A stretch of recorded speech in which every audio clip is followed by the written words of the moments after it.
Hello दोस्तों, YouTube channel new target classes में आप सभी को स्वागत है। मैं प्रेम कुमार आप सभी के बीच जो बिहार बोर्ड 2025 में आने वाला प्रश्न है, जो समीकरण 3 इसमें पढ़ना है क्लास 10 में, विलोपन विधि, प्रतिस्थापन विधि और प्रजनन विधि। ये तीनों विधि आज हम लोग बहुत आसानी तरीके से समझने की प्रयास करेंगे। और चलिए हम लोग प्रश्न पे आते हैं। प्रश्न कहता है क्या, समीकरण निकाय 2x + 3y = 11 और 2x - 4y = -24 को प्रतिस्थापन और विलोपन तथा ब्रजगुणन विधि से हल करें। यानी देखिए कि एक प्रश्न है, यानी समीकरण एक दिया हुआ है और हम लोग ये तीन समीकरण को एक ही प्रश्न से निकालना सीखेंगे आज। जो पहला यहाँ पे लिखेंगे हल, निकालना क्या है, प्रतिस्थापन विधि पहले निकालना है। तो समीकरण यहां पे लिख देंगे प्रतिस्थापन विधि से, प्रतिस्थापन विधि से समीकरण दिया हुआ है, समीकरण 2x + 3y = 11 और दूसरा सेकेंड समीकरण दिया हुआ है 2x - 4y = -24। देखिए इसको समीकरण फर्स्ट मान लेंगे और इसको समीकरण सेकेंड मान लेंगे।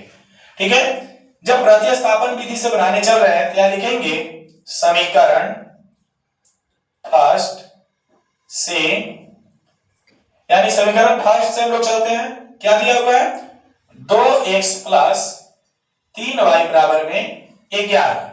तो क्या करेंगे, 2x = 11, ये 3y जो है उस तरफ जाएगा, यानी प्लस में माइनस में 3y हो जाएगा। x = 11 - 3y और बट्टा में हो जाएगा 2, यानी ये x का मान आ गया। अब यहां लिखेंगे x का मान समीकरण सेकेंड में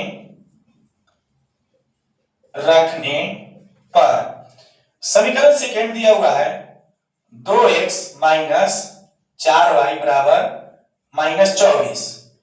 x का यानी 2 गुणे x का मान कितना गया है, 11 - 3y बटा में 2 -4y = -24।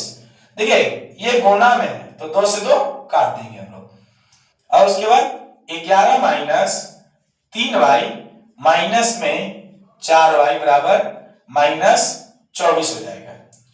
अब देखिए यहां पर जब गुणा में 2, यहां पे यहां भी 2 था तो हम लोग क्या किए, काट दिए। पर अगर यहां 5 रहता, यहां 2 रहता तो क्या करते, 5 से ये दोनों में गुणा कर देते और बटा में 2 लिख देते।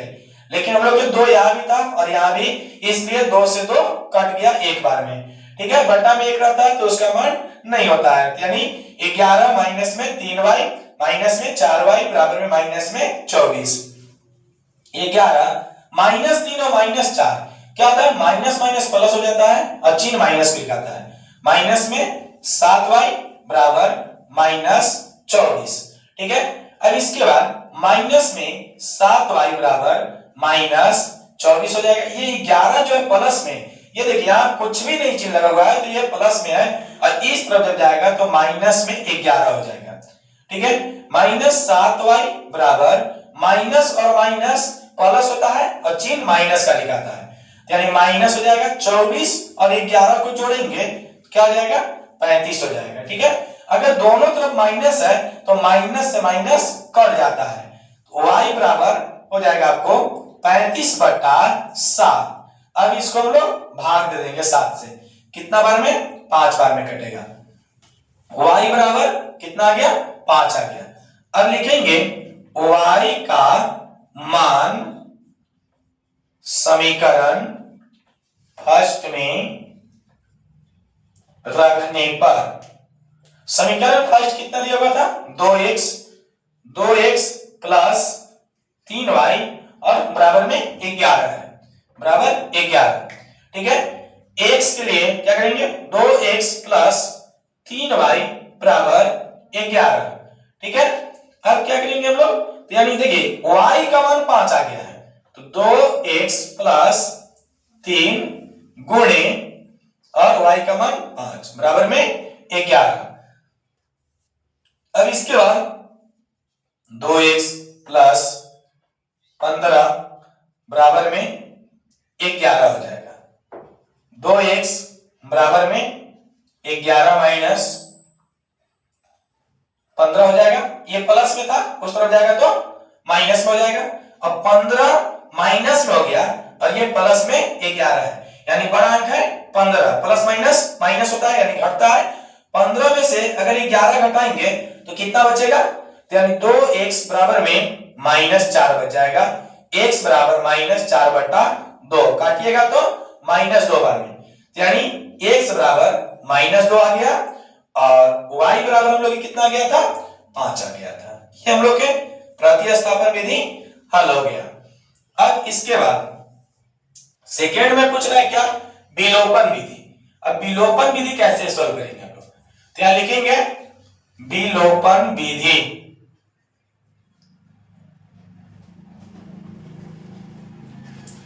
इसका समीकरण कितना दिया हुआ है, 2x प्लस 3y बराबर में 11 और 2x माइनस में 4y बराबर में माइनस में 24। यह समीकरण फर्स्ट हो जाएगा, समीकरण सेकेंड हो जाएगा, ठीक है ना। अब यहां पे लिखेंगे क्या, समीकरण फर्स्ट, यानी फर्स्ट में कितना से गुणा करिएगा, तो देखिए y का गुणांक सेकेंड वाला के y का गुणांक देखिए पहले कितना है, 4 है। फर्स्ट में जब करना है तो सेकेंड वाला के पास चले जाइए y का गुणांक के पास, तो y का गुणांक कितना है, 4 है। जितना दिया रहेगा उतना से गुणा कर लेना है फर्स्ट में। और समीकरण सेकेंड में कितना से गुणा करना पड़ेगा, तो सर फर्स्ट वाला के y के गुणांक के पास चले जाएंगे तो कितना दिया हुआ है, 3 दिया हुआ है, तो 3 से गुणा कर लेंगे, ठीक है ना। यहां लिख देंगे हम लोग गुणा करके जोड़ने पर। अब देखिए जोड़ने पर और घटाने पर यहाँ पे क्या लिखा जाता है ना, तो हम लोग ये देखना है कि अगर ये देखिए प्लस में एक माइनस में, प्लस माइनस अगर रहेगा या माइनस प्लस रहेगा तो जोड़ने पर लिखना है, ठीक है। अगर दोनों माइनस में रहेगा तो क्या करना है, घटाने पर लिखना है। अगर दोनों प्लस में रहेगा तो भी वहां घटाने पर लिखना है, ठीक है। लेकिन अगर एक प्लस एक माइनस रहेगा तो वहां पे क्या करना है, जोड़ने पर लिख लेना है। क्यों, क्योंकि जब जोड़ने पर लिखेंगे ना तो प्लस माइनस वहां कट जाएगा। जैसे हम लोग सोल्व करके भी देखेंगे, 2x प्लस में 3y बराबर 11, ये समीकरण फर्स्ट था, और 2x माइनस 4y बराबर में -24 समीकरण सेकेंड था। अब यहां पे क्या करेंगे, फर्स्ट में कितना से गुणा करना है, 4 से, और लास्ट में सेकेंड में 3 से। अब गुणा करेंगे, देखिए 4 गुना के 8x हो जाएगा, प्लस में 4 तिहाई 12y और बराबर में 11 चौक 44 हो जाएगा। 3 गुणा के 6x माइनस 4 तिहाई 12y और बराबर में ये देखिए 24 में कितना से गुणा करना है, तो 3 से, तो यानी माइनस में हो जाएगा 72, ठीक है।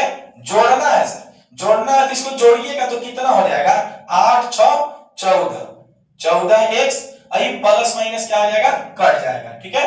अब इसके बाद बराबर में देखिए 72 ये है माइनस में और ये ऐसे प्लस में, प्लस माइनस माइनस होता है यानी घटता है, यानी देखिए ये 72 में से 44 को घटाने पड़ेगा। जब घटाएंगे तो क्या करेंगे, 12 में से 4 घटाएंगे तो 8 बच जाएगा या 6 बच जाएगा, 6 में से 4 यानी 2 बच जाएगा, ये माइनस में हो जाएगा, ठीक है। यानी x बराबर -28 बटा में 14 हो जाएगा, काटेंगे तो 2 बार में कट जाएगा। x बराबर आपका आ गया 2। अब यहां लिखेंगे x का मान समीकरण फर्स्ट में रखने पर, अब यहां पे समीकरण फर्स्ट कितना दिया हुआ है, 2x, ठीक है। सॉरी यहां माइनस में था, यहां माइनस हम लोग लिखेंगे, ठीक है। 2x प्लस 3y बराबर में 11, ठीक है ना। 2x का वैल्यू कितना आ गया, -2, प्लस में 3y बराबर में 11, 2 गुना के 4, माइनस में 4 हो जाएगा, प्लस में 3y बराबर में 11, 3y बराबर 11, ये माइनस में है तो उस तरफ जाएगा तो प्लस में 4 हो जाएगा। 3y बराबर में यहाँ 15 हो जाएगा, y बराबर 15/3 हो जाएगा। इसको भाग देंगे 5 बार में कट जाएगा, यानी y बराबर कितना आ गया 5। देखिए x बराबर -2, y बराबर आपका 5। देखिए प्रतिस्थापन में भी यही आया था। देखिए हम लोग ब्रज गुणन, देखिए ब्रज गुणज विधि से हल करेंगे। ब्रज गुणज विधि से ब्रज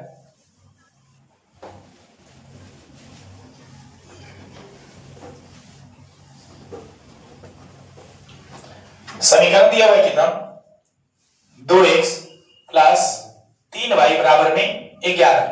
अब इसे क्या करेंगे 2x प्लस 3y और ये प्लस में तीसरा जाएगा तो -11 और बराबर में 0। समीकरण फर्स्ट मान लेंगे यहां पर, ठीक है। इसके बाद 2x माइनस 4y बराबर दिया हुआ माइनस में 24, यानी 2x माइनस में 4y, ये माइनस है तो अंदर जाएगा तो यानी बराबर किस तरफ आएगा तो प्लस में हो जाएगा 24 और बराबर में 0। समीकरण सेकेंड। जब इतना हो गया समीकरण फर्स्ट और समीकरण सेकेंड, तो इसे हम लोग क्या करेंगे a1 मानेंगे। a1 किसे कहते हैं x को पूर्णांक को a1 कहते हैं ना, तो x को पूर्णांक को हम लोग यहाँ क्या कहेंगे 2 कहेंगे, ठीक है ना। और उसके बाद b1 कितना दिया हुआ है तो y का पूर्णांक यानी कितना आएगा समीकरण फर्स्ट में 3 हो जाएगा और c1 हो जाएगा -11, ठीक है। अब इसके बाद a2 कितना हो जाएगा 2 हो जाएगा, b2 कितना हो जाएगा -4, ठीक है, और c2 हो जाएगा 24। अब यहाँ पे हम लोग फॉर्मूला कैसे लिखेंगे x बटा में, ठीक है ना, bc माइनस bc बराबर y बटा में ca माइनस ca। अब इसके बाद बराबर में 1 बटा में ab माइनस ab। अब इतना लिख लीजिएगा, इतना लिखने के बाद क्या करना है एकदम आसान हो गया। इसको लिखिए 12 21 12 21 और 12 21, फॉर्मूला तैयार हो गया आप लोग के। और इसके बाद फिर क्या करेंगे x बटा में सबका मान बिठा देंगे देख करके। b1 कितना है b1 है सर 3 गुणे c2 कितना है 24 है, माइनस b2 है -4 है, गुणे c1 है -11 बराबर y बटा में c1 कितना है -11 गुणे a2 कितना है 2 है माइनस c2 कितना है 24 है गुणे a1 है दिया हुआ है 2 बराबर 1 बटा a1 का मान कितना दिया हुआ है 2 दिया हुआ है गुणे b2 दिया हुआ है -4 गुणे a2 दिया हुआ है 2।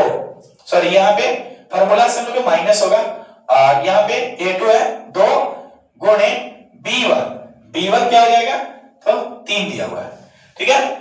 x बटा में 24 में अगर 3 से गुणा करेंगे तो यहाँ पे 72 हो जाएगा, माइनस और माइनस प्लस और माइनस हो जाएगा 1144, ठीक है। अब इसके बाद बराबर में y बटा में 11 गुणा के 22 माइनस में 22 हो जाएगा, माइनस 24 गुणे 2 कितना हो जाएगा 48 हो जाएगा, बराबर में 1 बटा 4 गुना के 8, ये प्लस माइनस में 8 हो जाएगा और माइनस में 3 गुना के 6 हो जाएगा। x बटा में 72 में से क्या करेंगे हम लोग 44 घटाएंगे, कितना बच जाएगा 28 बच जाएगा, बराबर में y बटा, अब ये देखिए ये दोनों क्या है तो 48 है और यहाँ कितना है 22 है, माइनस प्लस और चिन्ह माइनस का होता है, जोड़ेंगे तो 70 हो जाएगा, बराबर में 1 बटा में -14 हो जाएगा, क्योंकि माइनस प्लस और चिन्ह माइनस को लिखाता है, 8 और 14 हो जाएगा। अब इसे कैसे निकालेंगे x बटा में 28 बराबर 1 बटा में -14, यानी एक बार x के साथ लिखना है फिर इसके x के बाद y के साथ कर देना है सॉल्व। अब इसको मल्टीप्लाई करेंगे तो क्रॉस मल्टीप्लाई करने के बाद -14x बराबर 28, x बराबर 28 बटा -14 हो जाएगा। 14 के पहाड़ा में 28 2 बार में आता है, ये इसलिए x बराबर -2 आ गया, ठीक है। y बटा -70 बराबर 1 बटा -14 हो जाएगा इसको तिरछा तिरछी गुणा कर देंगे हम लोग। गुणा करने के बाद -14y बराबर -70 हो जाएगा। अगर दोनों तरफ माइनस रहेगा तो माइनस से माइनस कैंसिल हो जाता है, यानी कट जाता है। तो यानी बचेगा कितना, 14y बराबर में 70, y बराबर 70 बट्टा में 14 हो जाएगा। 14 बच्चे 70 हो गया, यानी y बराबर हम लोग क्या आ गया 5। x बराबर आया -2 और y बराबर 5। देखिए आप कोई भी विधि बनाइए, अगर समीकरण सेम है और तीनों में से कोई भी विधि बनाइएगा जिसका आंसर हर जगह सेम ही आएगा। ठीक है।